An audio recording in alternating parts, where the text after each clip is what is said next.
Welcome to Dodgers Daily. Casey Porter here, joined by Coach Holt. So glad that you decided to tune in. Coach, we have a lot of great news, of course, since I've talked to you last.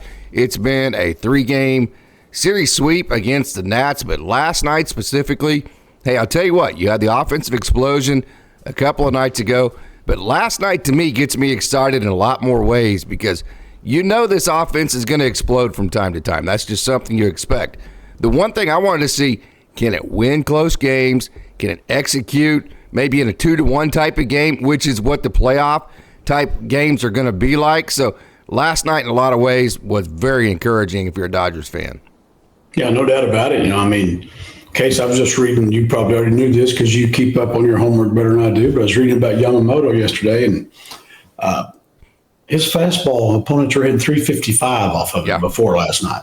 That's amazing to me. I mean, it's what we talked about earlier. Maybe it's flat, maybe it's straight, whatever. But that wasn't the case yesterday. I know Austin Barnes talked about his fastball in the bullpen looked great, and he took it on the mound with him. And, of course, his splitter is like a 119 average or something like that. So his breaking stuff has been, almost unhittable. But that was great to see on his part. Then you come up with some big hits. Teoscar goes deep again. Oh, yeah. I think that's very encouraging. If you go out and win one. Of course, taking a 3-game series from anybody, it's Major League Baseball is great. The Dodgers won 4 in a row. They're showing some kind of upward trend on a lot of areas there, so that it's absolutely correct. We know we can do a slugfest. We know we're going to win those because we have the sluggers, but I'm like you, very encouraging to see the low-scoring game and starting pitching, bullpen, everything working together was a great sign. It absolutely was. Let's go to Yamamoto. Okay, last outing, Coach, you mentioned all year long his fastball's been getting hit.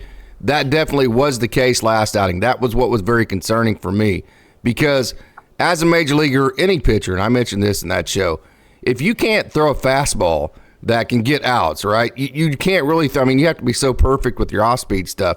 You're not going to be consistent because being perfect with your off-speed stuff, as good as Yamamoto's is going to be a very difficult thing to be consistent with. So the last outing, not last night, but the outing before last night, he threw his fastball the third most, and he threw more strikes with it. Last night, he actually featured the fastball more, and it got hit less, and because of that, he was able to orbit all those secondaries that are just so elite that he has around that, and then you get the 6th-inning great performance from Yoshinobu Yamamoto. Definitely, easily his best performance in a Dodgers uniform. His fastball's basically been right down the middle, and it's flat. There's not a whole lot of movement's been hit. I mean, he did spot up better the last night. He needs to be, on the corners, inside out. Spot that thing up better. It's still 95. Whatever. It's still good enough to win in the big leagues along with his other stuff. So that's an encouraging sign for the Dodgers.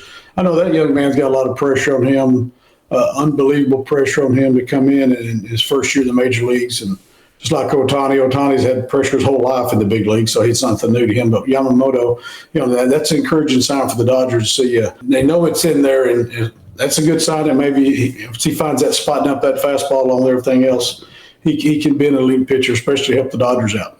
And he needs to be an elite pitcher, no doubt about that, especially if Walker Buehler, we don't know what's going to happen with him still. He's still in AAA Oklahoma City.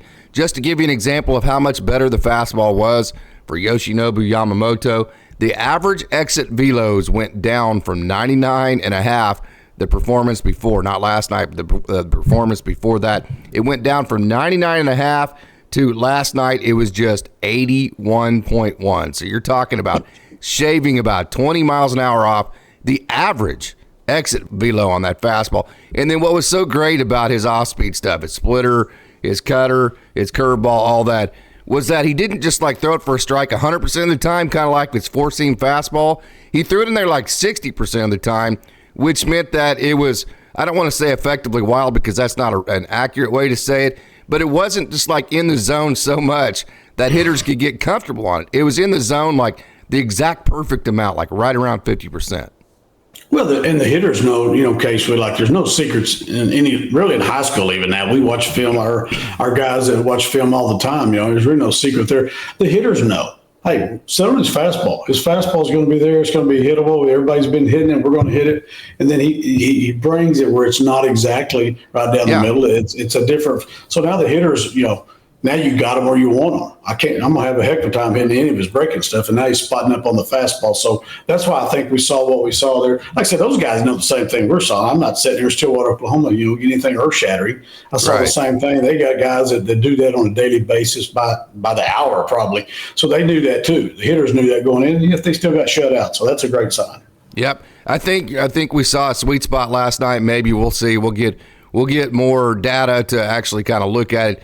But I think when he's throwing his fastball for a strike 60 to 65% of the time, I think that tells you he's using the periphery of the strike zone, the corners of the strike zone, the top of the strike zone, the bottom of the strike zone, instead of the middle of the strike zone. So I think that's something that's very interesting to watch with Yoshinobu Yamamoto moving forward, because if he's effective like he was with his fastball last night, again, average exit velo of 81.1, forget about it. You're not hitting Yoshinobu Yamamoto, because behind that, the secondaries are probably as good or better than anybody else in the game. So super exciting. This is the first time as a Dodgers fan I've gone, oh yeah, man, I'm super excited about what I saw from Yoshinobu Yamamoto from a consistent basis.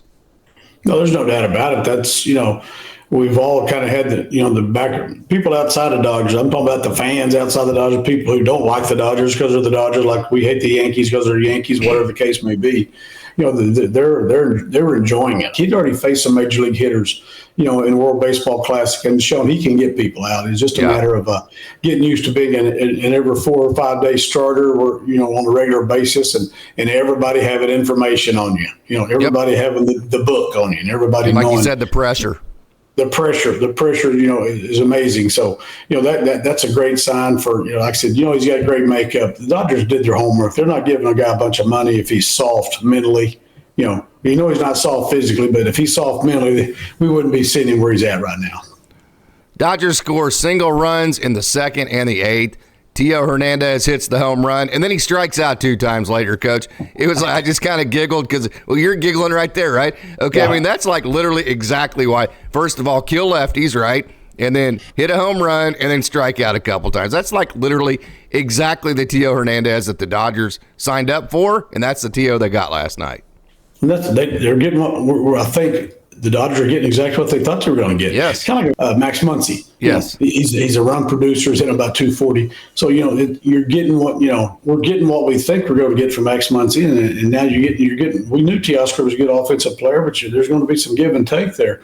And he's exactly who we thought he was. 6 home runs. I guess that's tied for the team lead. And, he's producing. He's a good defensive player. So that's a really good pickup for the Dodgers. I think we felt that way when it happened. And that's a good pickup for the Dodgers. And it showed out. And he got the Dodgers on the board. Coach, have you ever seen 4 innings in a row end in a double play? That was crazy. I don't think so. Very, very seldom do you see 4 double plays in an entire game. Not going to sit 4 straight innings, but something you rarely see. You see a lot of double plays in the big leagues, but not usually ending innings like that 4 in a row. I thought it was interesting. Freddie Freeman made the base running mistake. The ball that was hit to right center, and then he just started running on it. That was the 4th double play, where it wasn't the traditional, conventional type double play. It was more of a fly ball, throw him out because it didn't tag situation. So Freddie Freeman makes the mental mistake, I guess you would, being a little bit too overly aggressive on the base pass. Then the next time he comes up, Coach, you have a base open, and a guy like Freddie Freeman, as great as he is, he's going to be a Hall of Famer. He just made a mistake the last time, as far as base running, the last time that he played offense. You knew that he was going to come through in that scenario, right? The Nats decided to pitch to him. I could not believe. I know the Dodgers have a stacked lineup, and they have every hitter's a good hitter, but still, just from a coach's perspective, Freddie Freeman's in the mode right now. Hey, man, I messed up last time. I've got to do something to make up for it. The base open they threw to him, I could not believe that. I was happy they did, and he comes through and gives the Dodgers a second run. That's a case, probably a manager going with what he currently sees over what he really knows. Freddie Freeman's elite. He went with the current situation. That's why they didn't walk him right there. Normally you would, and the manager's probably kicking himself for not doing that. Mookie Betts is absolutely amazing. Hey, it's not just the hits, Coach, but, hey, it's the way that he grinds at bats, too. If you look at the inning that the Dodgers scored, him and Ohtani, they all had like 6 pitch at bats. So, I mean, the more that you grind a pitcher, the more likely they are to make a mistake, right? And so I just thought not just the base hits, but the way that they actually worked the pitchers last night was really nice. It's a thing of beauty watching these veteran players, not just a good major league hitter, a veteran major league hitter, but an elite like Mookie is. Yeah. Watch them work pitches. They get a pitch they really can't handle. They have the ability to foul it off. Most guys don't have that ability, but most of the elite hitters do. He has the ability to foul off something he don't know he can handle because he knows it's probably got a chance of being a strike. Elite in everything he does. Mookie Betts had 2 hits last night, his 9th multi-hit game of the year. He's been on base in all but 2 games this year, and he has hits in 22 of the 27 games that he has played. He's hitting .374 OPS, 11-13, and he scored 27 runs. This dude is simply fantastic. I personally like the fact that the Dodgers, in his prime, are getting prime production with him at shortstop. I'm not one that thinks that you need to conserve for the future. I'm one that, hey, right now he's at his best, so let's put him at the most crucial positions, and let's try to go win 2 or 3 World Series. That's where I'm at on him. Well, the Dodgers got very fortunate there. I mean, they had a plan C, I guess you want to call it, a shortstop, but when you got to say, hey, this isn't really working real well right now with Lux, and let's give Lux a benefit of the doubt. Guys coming back from season long injury, they don't just come right back in and get back where they were. Sure. That's another part we don't talk about enough. I think we're being too harsh on him sometimes. He's just come off a major injury. We missed the whole year. But isn't it a great luxury to say, that's not really working out? Oh, okay, we'll put Mookie Betts over there. Give me a break. Yeah. I mean, to have the luxury of doing that, and then Lux been able to play at second base right there, and we all really feel like he's not washed up offensively yet. He's just rounded back into form. And, I know at some point, we're going to see the Gavin Lux we've seen before.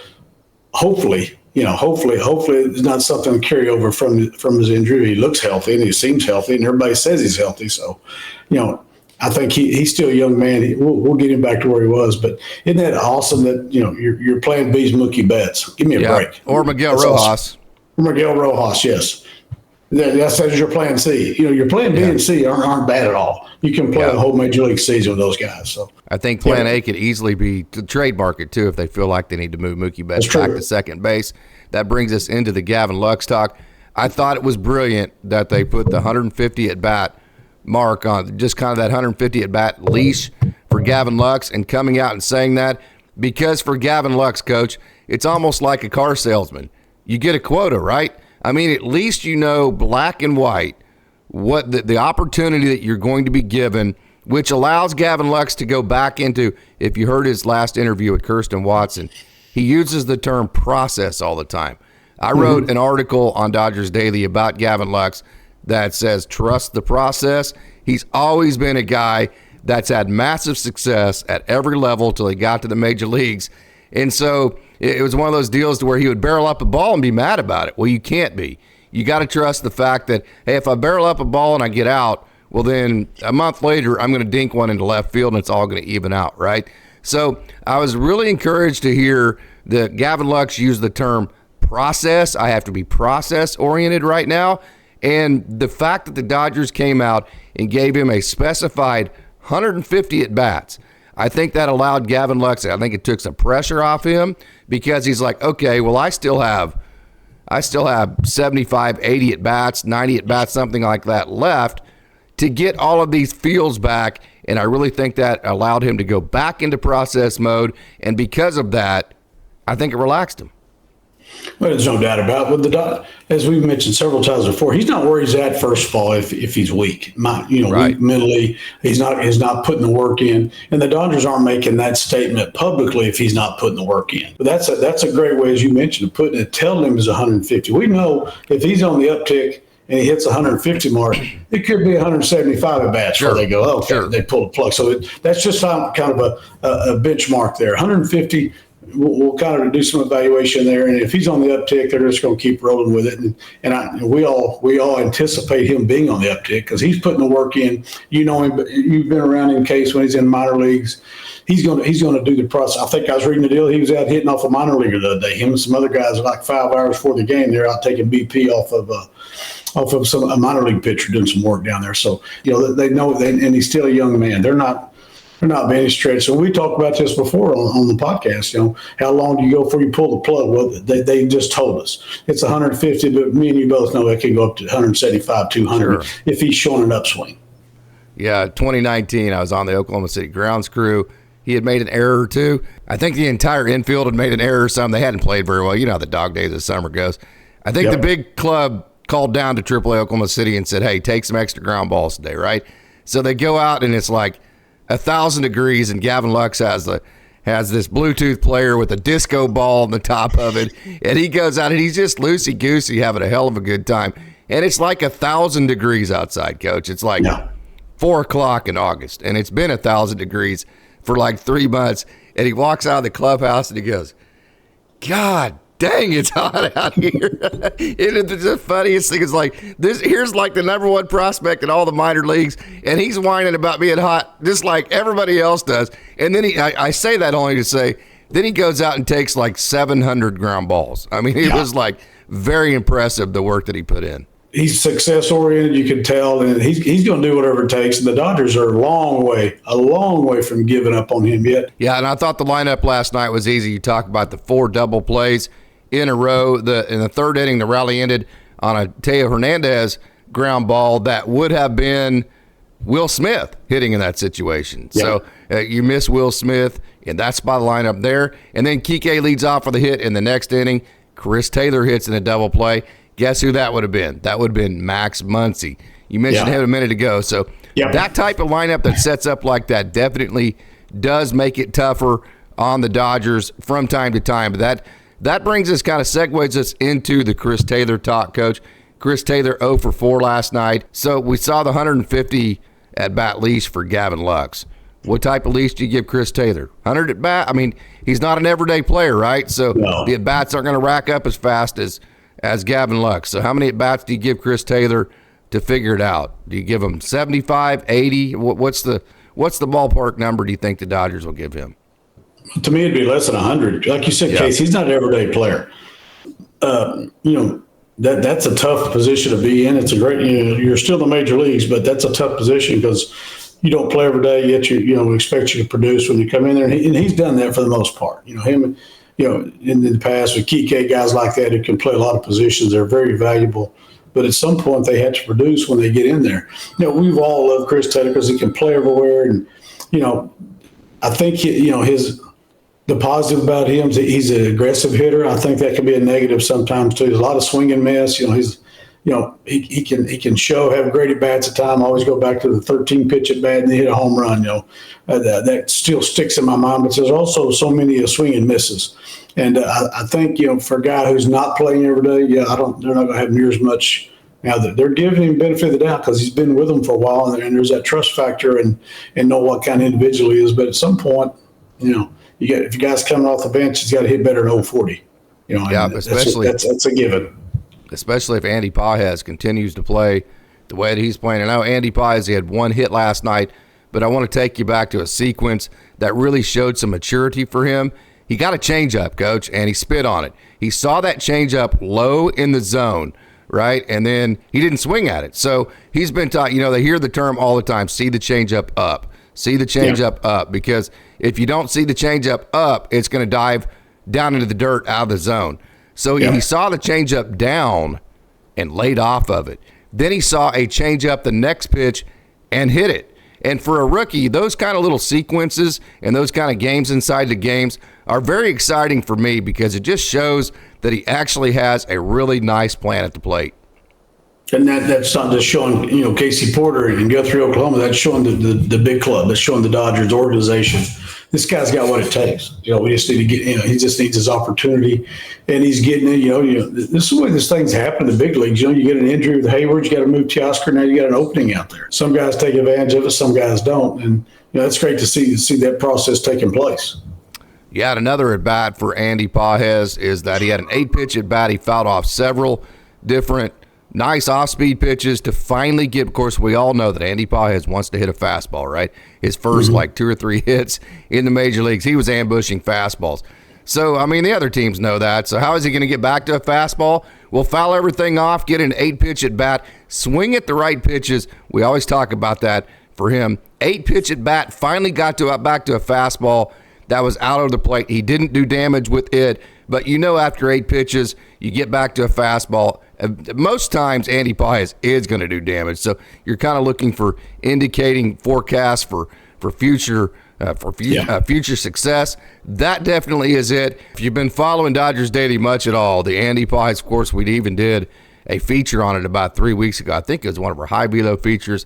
It may have been a hot take, but the story behind him is very similar to Will Smith. Absolutely elite plate discipline. He hits a lot of fly balls. Matter of fact, he hits twice as many fly balls as he does ground balls on average. And then he pulls the ball 50% or better on average. So when you pull the ball, you hit fly balls, you would think, well, that guy's going to strike out a whole bunch because he's going to be jumpy. He's going to be trying to hit the ball out front. Andy Pages does not, because he has elite plate discipline. And I wanted to highlight those two sequences last night just to give you an example at the major league level of that elite plate discipline. So, hey, last night, again, it was a good game overall, a close game, a one-run game. It was on the road, so all is good for the Dodgers. Yeah, no doubt about it. Now, get to go to Toronto now. I say get to go. They hadn't been there in 8 years. Getting ready to start a series in Toronto, and the Dodgers going over the head of steam with 4-game winning streak. And like you said, a great all-around game there, and really a great all-around series for the Dodgers against the Nats. So that's a good sign for the Dodgers moving forward. No doubt about that. So super exciting. Looking forward to the Toronto series. Coach, it's great to see your face this morning. Love you, so I want to thank you for coming on in. You bet. I always look forward to it, Casey.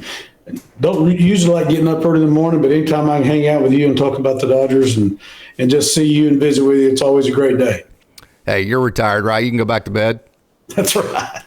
Yeah, I may do that. Either you go back to bed or we'll get some donuts from Melissa. Oh, fantastic. Okay, I want to thank everybody for tuning in to the LA segment of this. Hey, stay tuned. Austin is coming on the other side. So Austin's going to come on, and we're going to take a trip down on the farm. So let's not waste any more time. Let's get right to it. Let's take a trip down on the farm.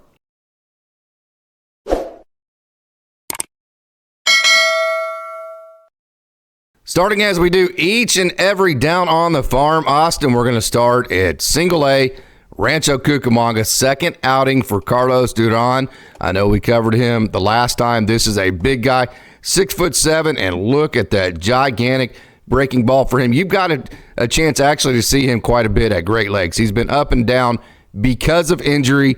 This guy's super talented. I know a lot of people projected his fastball to probably peak out at about 96. He's what you would call a kind of a max effort type 96. It's not as free and easy for other people maybe to get to that 96, but yes, he still has a big arm, and the only thing that has kept him down to this point has been injury. So it's good to see him put back-to-back outings together, and for him last night, Karros Duran went 2 innings again.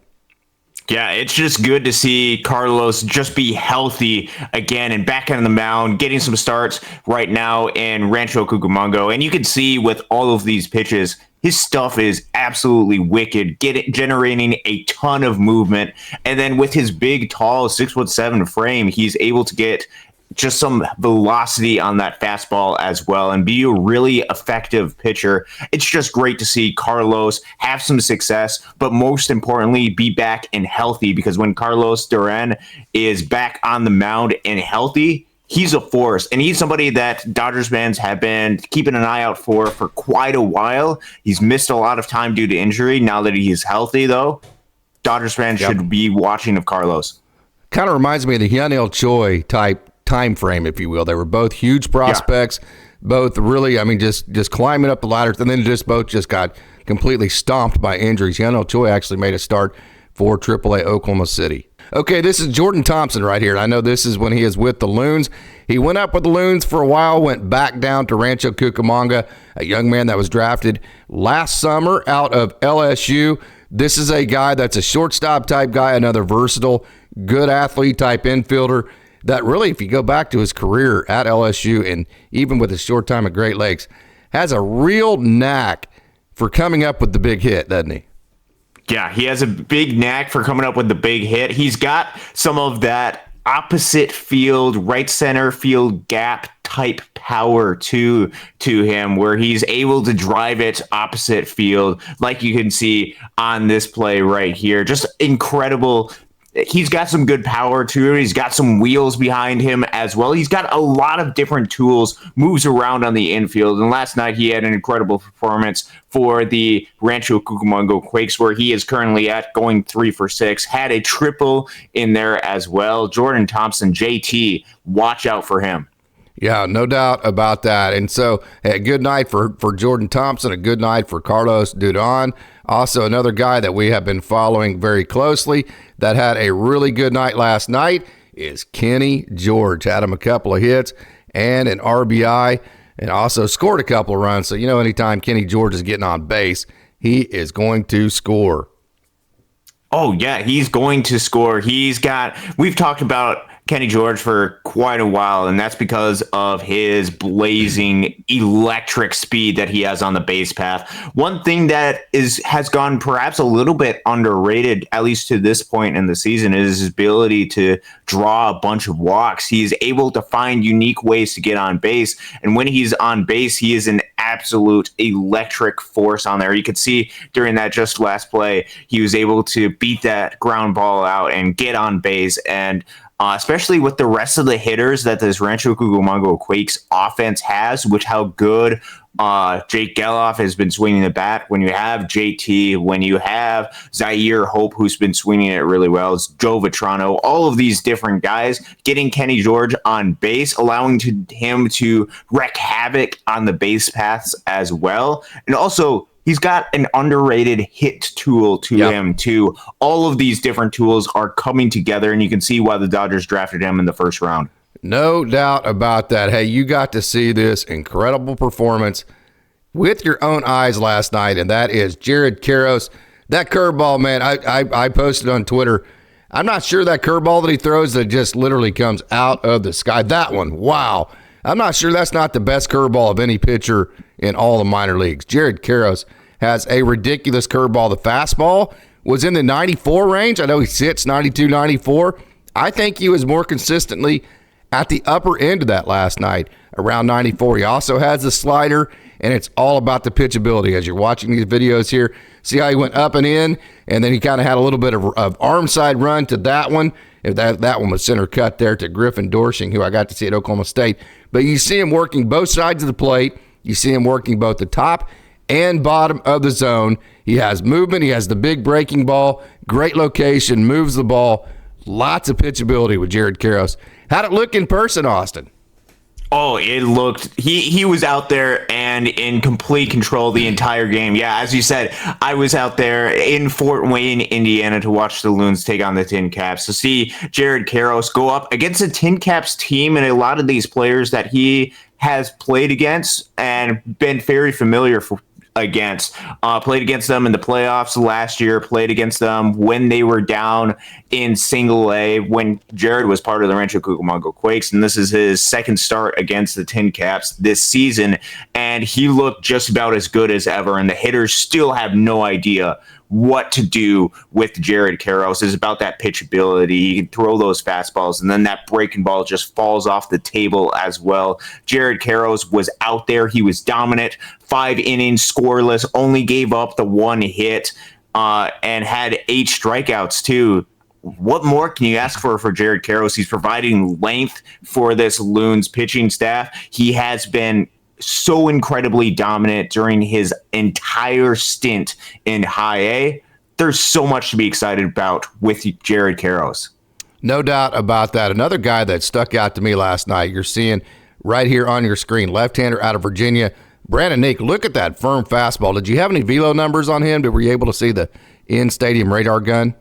I don't know. I kind of took a peek at it. I don't remember exactly, and I don't want to report anything inaccurately. He was throwing some pretty good heat on it, though. Yep. Okay. And then that sweeping slider that you're getting ready to see here in a minute. So he was throwing that fastball up in the zone, which was very firm. That one right there. Again, that's Griffin Doersching again, who, by the way, hit the furthest ball I've ever seen this side of Pete Incaviglia at Oklahoma State. But you're getting ready to see The sweeping slider to lefty. That one. Woo! Wow, that's quite a pitch. Watch this one. Man, that's a good pitch, right?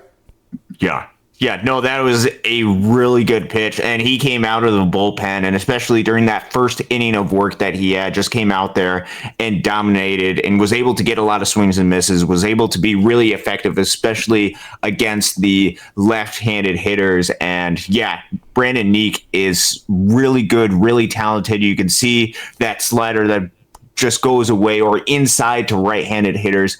A lot of them were just guessing yesterday at what he was throwing, at what he was able to maneuver around. Brandon Neeck is really good. Another solid left-handed relief pitcher for Dave Anderson to work with. Well, that's. I'm glad you said that, because Dave Anderson has turned all of his lefties to gold. Benoni Robles, obviously Jack Dreyer, Ben Harris. When he's had all these guys, Jeff Belge in the past, Christian Suarez. Man, he just seems like he turns those left-handed relievers into gold. So I'm excited to see the progress of Brandon Neeck. This is another guy we've talked about a couple of times. Originally out of Canada, went to UL Monroe, has some uniqueness to his kind of herky-jerky knees and elbows, if you will, type delivery, and that is Lucas Wepf. Got a 2-inning save last night. Yeah, so let's take you back a little bit to what was going on during the game, because I think this is incredibly impressive, and I've been so impressed with what Lucas Wepf has done during the course of this season. So, 8th inning, Loons are up by 4-1. And then Kelvin Bautista, who's really good, another left-handed reliever for Dave Anderson to work with, comes in, struggles a little bit with the command, walks the first 2 hitters. Gutsy performance by him to strike out Griffin Dorshing, who's such an incredible competitor, strikes out another batter. And then you bring in Lucas Wepf to face off against Devin Ortiz, who's a really good, has played incredibly well for the Tin Caps this year. And there's just something about Lucas Wepf, especially when he's in these late inning outings. You could see it in his eyes. He is a fierce competitor, and you can tell that he just gets locked in, comes in, gets the final out of the 8th inning. And even when the umpires come and check on him, make sure there's no sticky stuff on him, you can see he's not even looking at the umpire because he's so locked into the game. Lucas Wepf has great stuff that just goes by hitters. Struck out 4 hitters during his 1 1/3 innings to complete the save yesterday. Lucas Wepf, great pitcher, definitely a relief pitcher who gets a lot of swings and miss, and a pitcher that Dodgers fans should know about.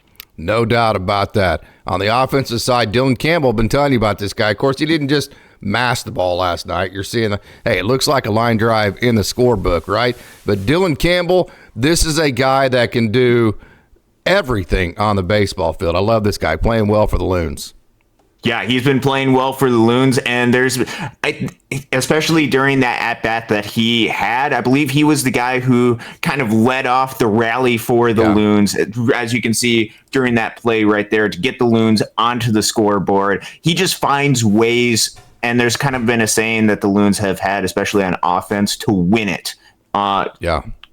DC, Dylan Campbell, just finds ways to be productive, to get the baseball into the field where the defenders are not, get some of those base hits, do some of the little things correct to extend innings. And last night he came up with, as you can see right there, a clutch hit where the defenders were not, give the Loons the lead, and they eventually went on to win the game. Yep, and then the last guy we're going to talk about, Alex Freeland, had a hit right-handed and left-handed and showed his oppo ability. The deal about Alex Freeland, he has the massive power.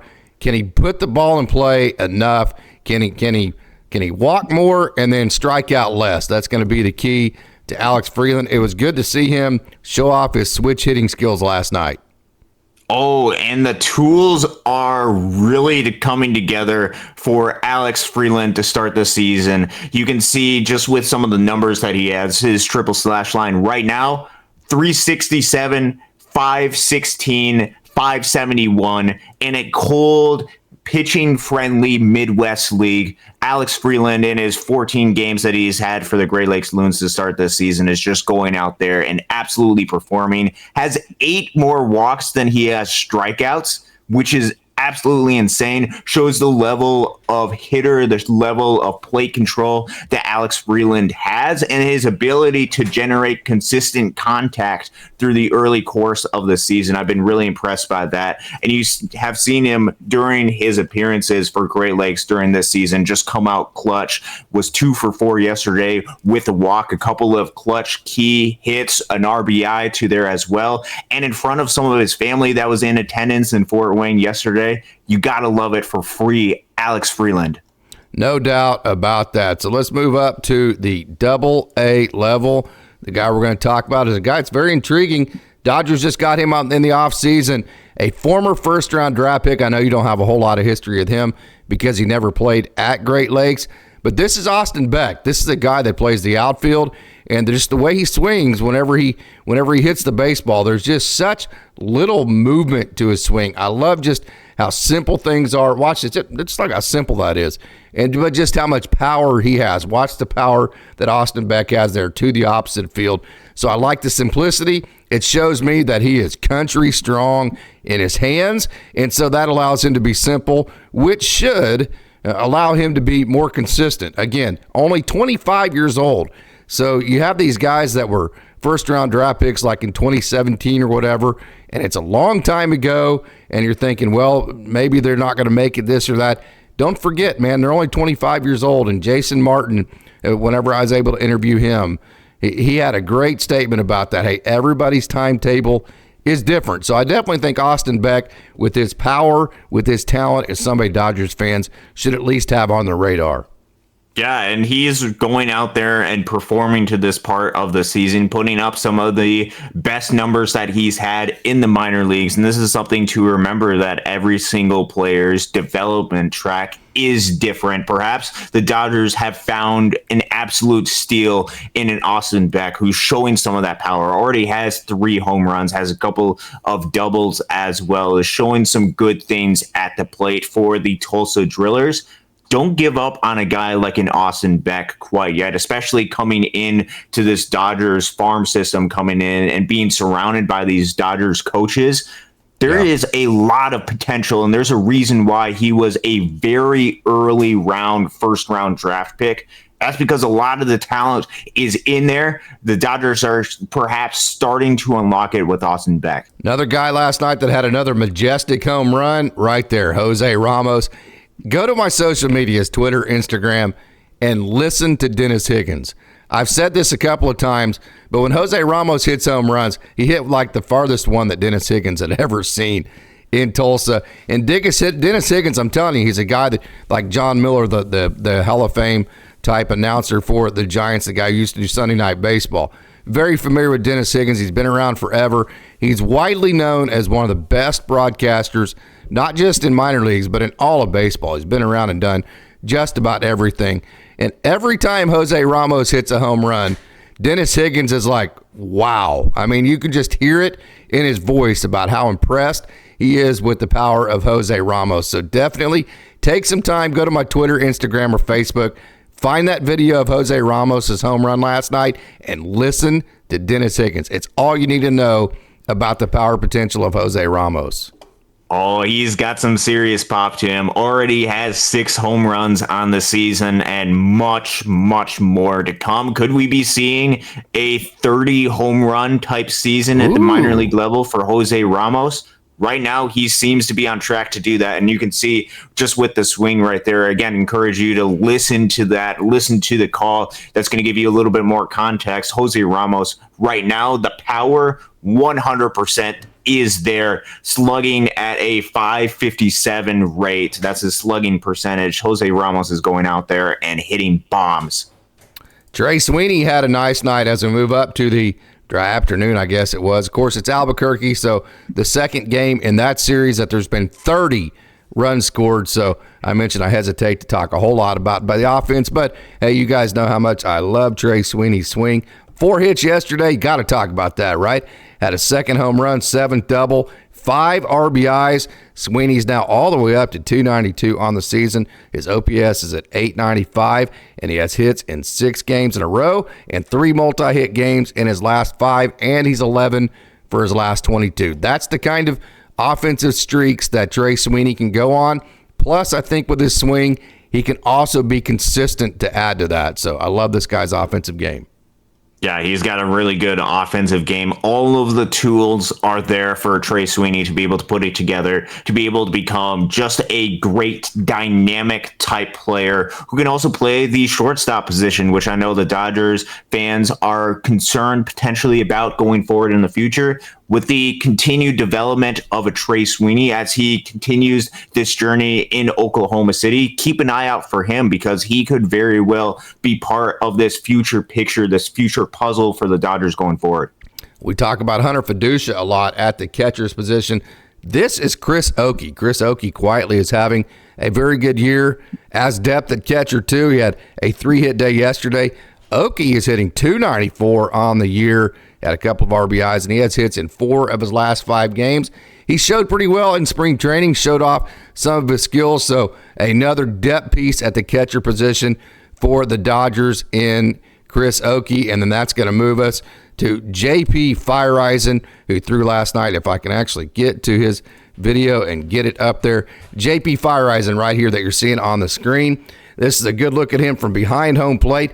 2.2 scoreless innings last night, 4 strikeouts, and no walks. Gave up just 1 hit. And when you're facing what we saw with Walker Buehler and Blake Trinan, that environment's not easy to pitch in Albuquerque. So JP Feyereisen was very impressive last night. Yeah, to come out of a game in Albuquerque and go scoreless, that is incredibly impressive for JP Feyereisen, who went out there, provided length to his Oklahoma City Baseball Club pitching staff, was able to generate strikeouts, and most importantly, put up a 0 in an environment and in a series where it seems like every game is ending with a combined 20 to 30 runs scored, and that might be putting it lightly on the way that the series is going. He's starting to pitch pretty well, and especially with this Dodgers team that seems to need and use and have this up-down trade with pitching staff. It's great to see JP Feyereisen, who the Dodgers have intentionally kept around for a while within this organization, start to get back on the right track. And if you can pitch it in Albuquerque, you can do it anywhere at the AAA level, which means that he's just a call-up away from returning to this Dodgers club and getting back on track to being the major league type relief pitcher that we've seen in the past with JP Feyereisen. Just ask Walker Buehler or Blake Trinan. There are times where it's tougher to pitch in AAA than it is the major leagues when you're at a place like Albuquerque because, I mean, not only just the altitude, and this is Steven Gonsalves that you're seeing here, not just the altitude, but talking to Mark Washington, your breaking stuff doesn't rotate and move the way it normally does. And so it's just a massive adjustment period. So very impressive for JP Feyereisen. Again, who you're seeing here is Steven Gonsalves. Hey, roller coaster of inning last night. Gave up a hit, gave up 2 walks, but then also had 2 strikeouts and went with a scoreless 4th inning. This is a guy I just wanted to make sure that you knew about because you talk about needing left-handed relief pitching.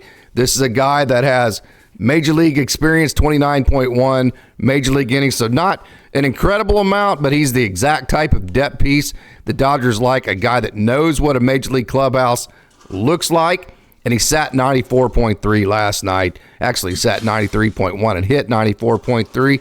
So I wanted to make sure that Dodgers fans know about Steven Gonsalves.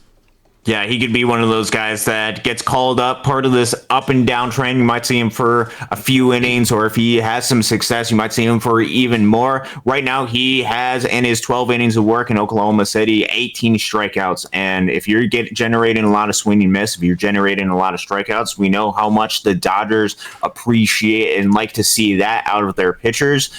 That has the potential to be rewarded with a call up to the big leagues, depending on the depth and depending on the needs of the Dodgers at times. And with him, especially being a left-handed reliever, watch out for Steven Gonsalves.